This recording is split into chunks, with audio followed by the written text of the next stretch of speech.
Observatório do Trabalho. Olá, sejam bem-vindos ao podcast Observatório do Trabalho. Projeto de extensão originado a partir do Grupo de Estudos e Pesquisa em Trabalho, Saúde e Serviço Social da Universidade Federal de Ouro Preto.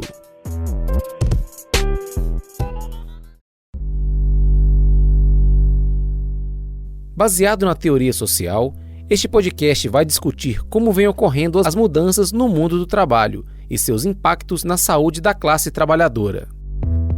Serão tratados aqui assuntos como a piora e a instabilidade do ambiente laboral, a uberização dos empregos, tudo somado à diminuição dos direitos trabalhistas, garantias daqueles que, de fato, fazem a máquina do capitalismo girar e gerar bastante lucro.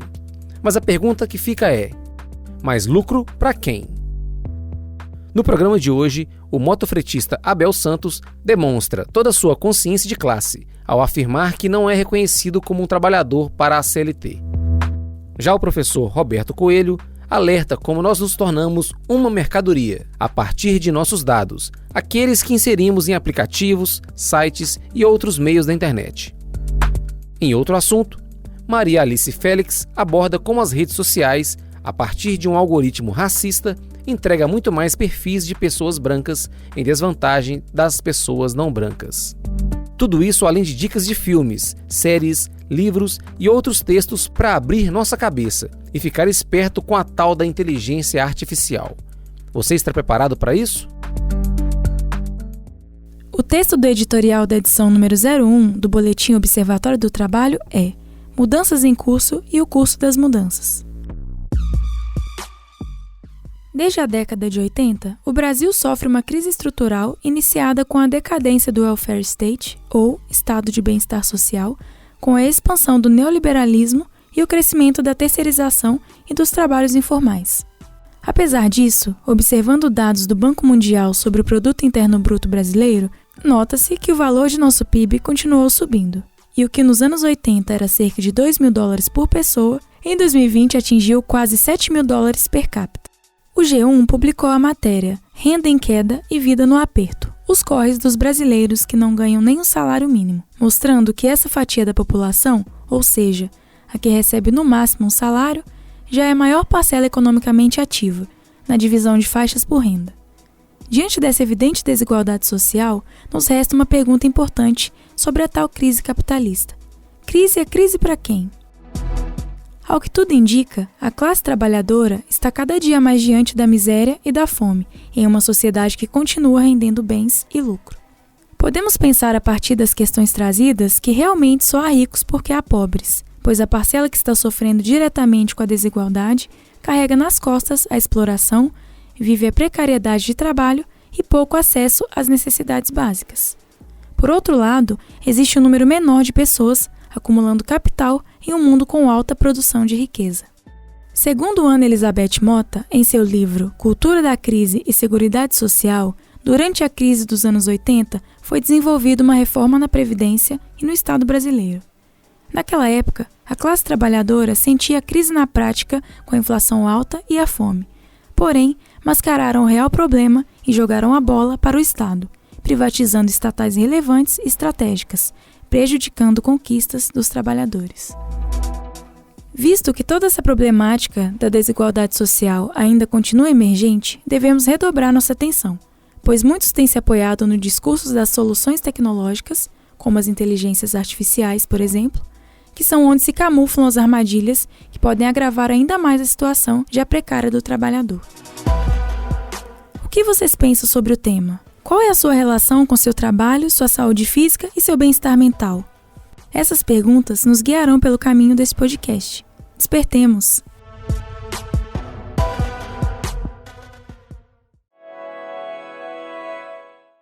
Coordenado pelos professores da UFOP Alessandra Ribeiro de Souza e Roberto Coelho do Carmo, o Observatório do Trabalho é um dos projetos de extensão vinculados ao Grupo de Estudos e Pesquisas em Trabalho, Saúde e Serviço Social.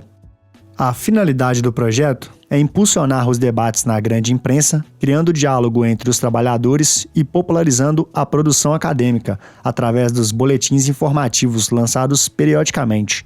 Visa redirecionar as notícias e informações aos trabalhadores e trabalhadoras, indo além do modo de comunicação capitalista e buscando contribuir para que haja uma leitura crítica das informações passadas adiante. Neste primeiro informativo, foram trabalhadas as recentes mudanças no mundo trabalhista, voltando nossos olhares para o uso das novas tecnologias, mediando o trabalho na criação e circulação de mercadorias. Para os próximos boletins, seguiremos com a nossa preocupação e debate voltados para a ruína de direitos históricos dos trabalhadores, a divisão sexual do trabalho e a violência de gênero, além dos diversos pontos que nos mostram o quanto o mercado se registra absolutamente volátil e precarizado. Os informativos são distribuídos através da internet, pelo nosso site e pelas redes de contato, como o Instagram, que você pode encontrar na descrição desse episódio. Até a próxima!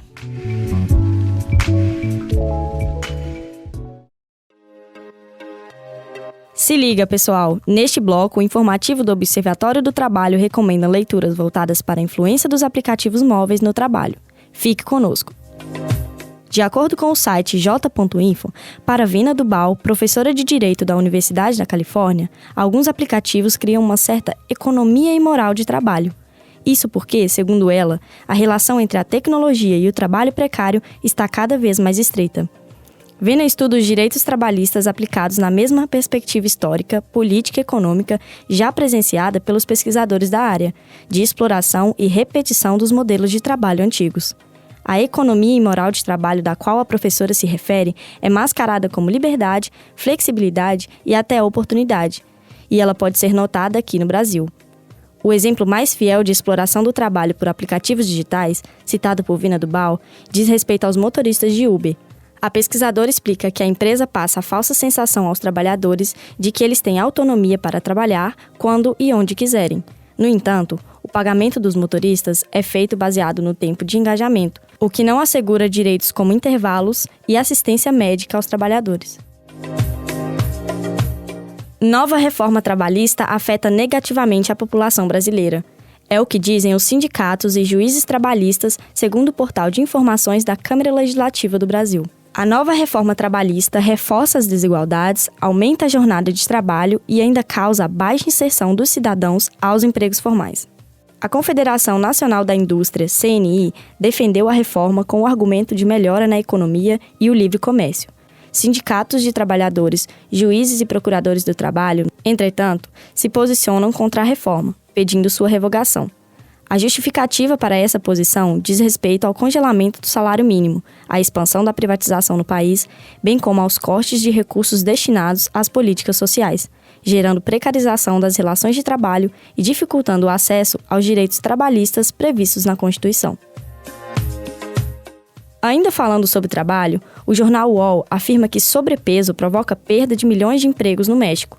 A notícia explica que, de acordo com a Organização Internacional do Trabalho, a OIT, a má nutrição no trabalho provoca perdas de produtividade e prejuízos econômicos de até 20% devido ao absentismo laboral. Para a OIT, o teletrabalho tem seus benefícios, mas é preciso tomar cuidado com o isolamento exagerado, que pode aumentar a intensidade de transtornos psicológicos como a ansiedade e a depressão. Este problema está afetando diversos países, mas no México, por exemplo, está influenciando negativamente o produto interno bruto do país. Ana Júlia Amorim, para o Observatório do Trabalho.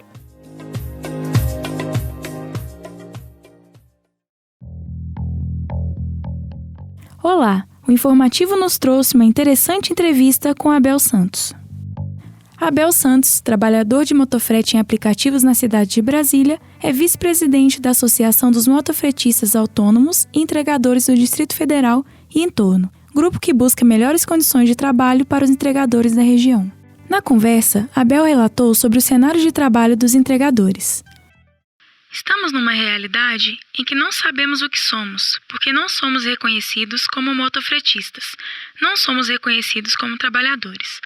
Quando levamos essa pauta para qualquer lugar, o que é passado para a gente é que somos empreendedores de si mesmo, trabalhadores autônomos sem autonomia na realidade.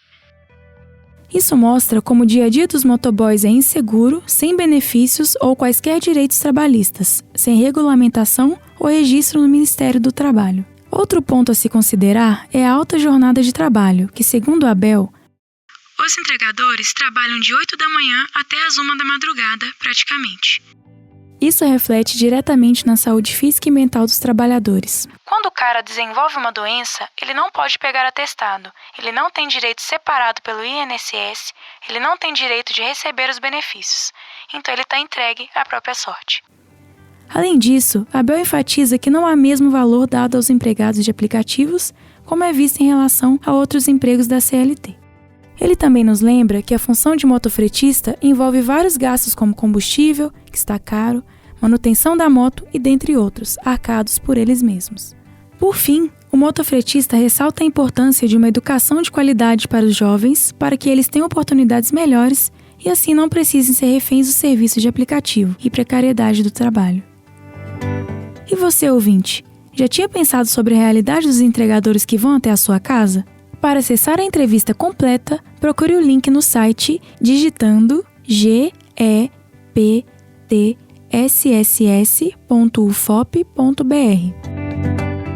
Viviane Barcelos para o Informativo Observatório do Trabalho. Até a próxima!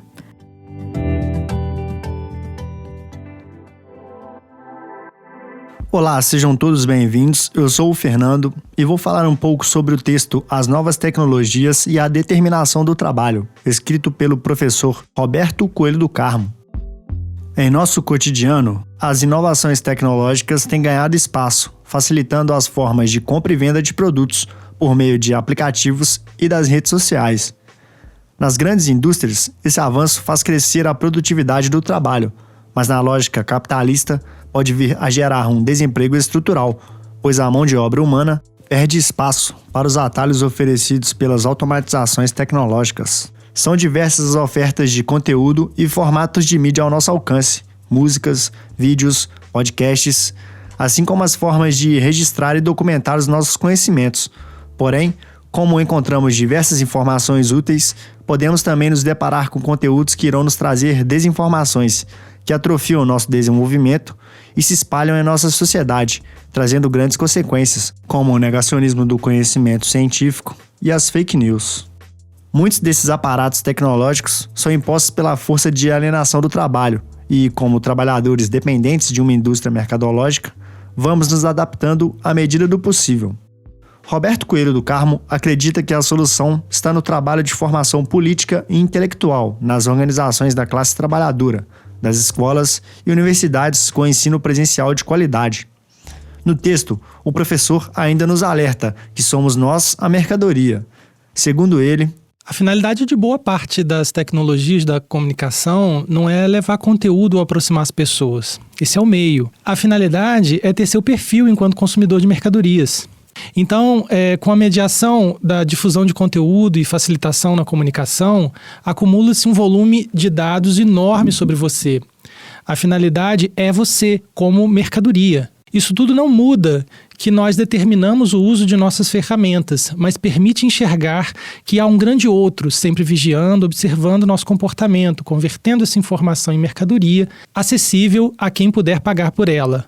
O grande outro não muda o potencial positivo da tecnologia, mas a sua existência deve ser considerada nas avaliações éticas que fazemos, as determinações que damos aos nossos instrumentos tecnológicos. Se você gostou desse conteúdo e quer saber mais sobre o Observatório do Trabalho, acesse o nosso site geptSSS.ufop.br. Até a próxima!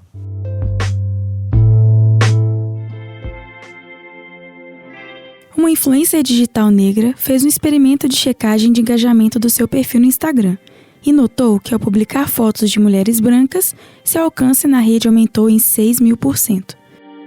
A graduanda em Serviço Social Maria Alice Félix, em seu texto informativo publicado no Observatório do Trabalho, trouxe exemplos que mostram o racismo replicado em diversas áreas tecnológicas, por meio das inteligências artificiais. Os dados mostram a dificuldade de reconhecimento facial de mulheres negras, apesar do aprimoramento prévio do mecanismo, que, por outro lado, facilmente reconheceu e indicou pessoas em sua maioria negras para fins prisionais.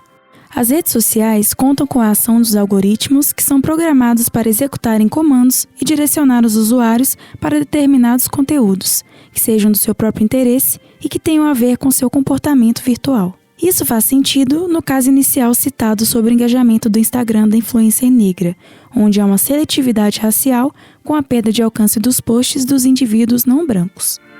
A partir disso, observam-se dados que evidenciam que no mercado de trabalho, a maioria dos criadores desse tipo de inteligência são pessoas brancas, que seguem as ideias do sistema capitalista e racismo estrutural. Assim, nota-se que não há ética e neutralidade no meio tecnológico, o que reforça a desigualdade racial. E aí, o que você pensa sobre isso? Viviane Barcelos para o informativo Observatório do Trabalho.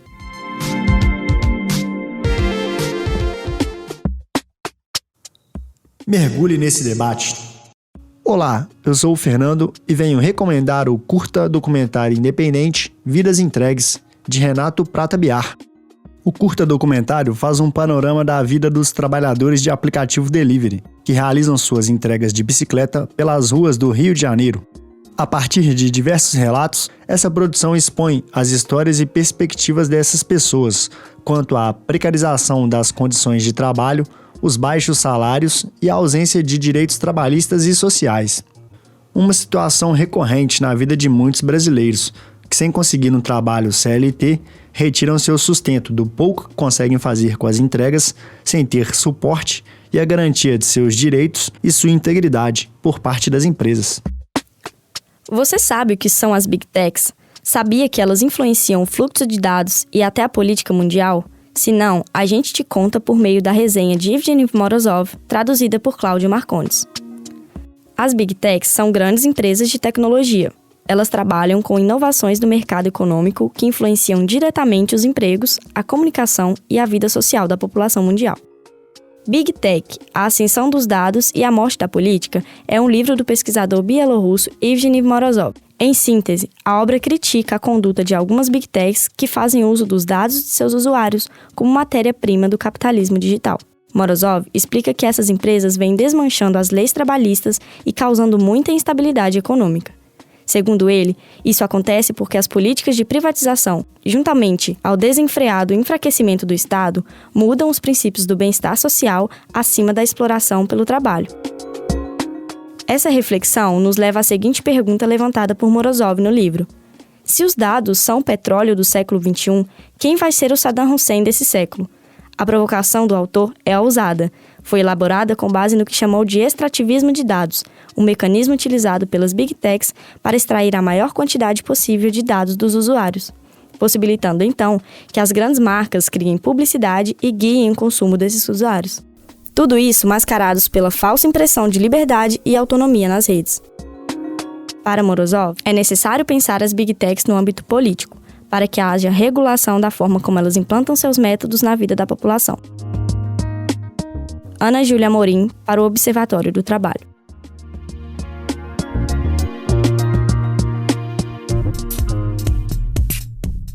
Olá, sou Viviane Barcelos e hoje iremos indicar 2 filmes e um livro, porque aqui no nosso podcast, até o entretenimento é questionador. O primeiro filme é o Medida Provisória, dirigido por Lázaro Ramos e com a atuação de Thaís Araújo.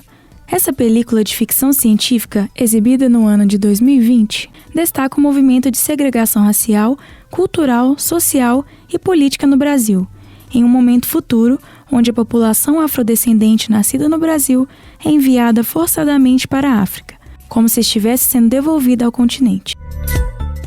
O filme expõe o racismo estrutural existente em nossa sociedade, através de reflexões acerca de um contexto não real no futuro do país. O segundo filme indicado é O Preço do Amanhã, de 2011, dirigido por Andrew Niccol. É estrelado por Amanda Seyfried e Justin Timberlake. A obra retrata uma sociedade em que a economia é a base para a duração da vida dos indivíduos. Ou seja, literalmente aquela frase, tempo é dinheiro, escancarando que os ricos podem viver muito mais que os pobres. O filme traz questões para se pensar o capitalismo e a relação das pessoas com o tempo nos dias atuais. Para finalizar, indicamos o livro 17 Contradições e o Fim do Capitalismo, de David Harvey. Em linguagem acessível, o livro enfatiza as contradições do próprio capitalismo, com ênfase na tecnologia e seus efeitos na vida humana. De maneira geral, o autor evidencia que os avanços tecnológicos podem ser bons ou ruins para a classe trabalhadora, a partir do sistema capitalista. E aí, se interessou por alguma indicação? Fique ligado em nossos próximos boletins para outras dicas de filmes, leituras e outras cositas más. Até a próxima!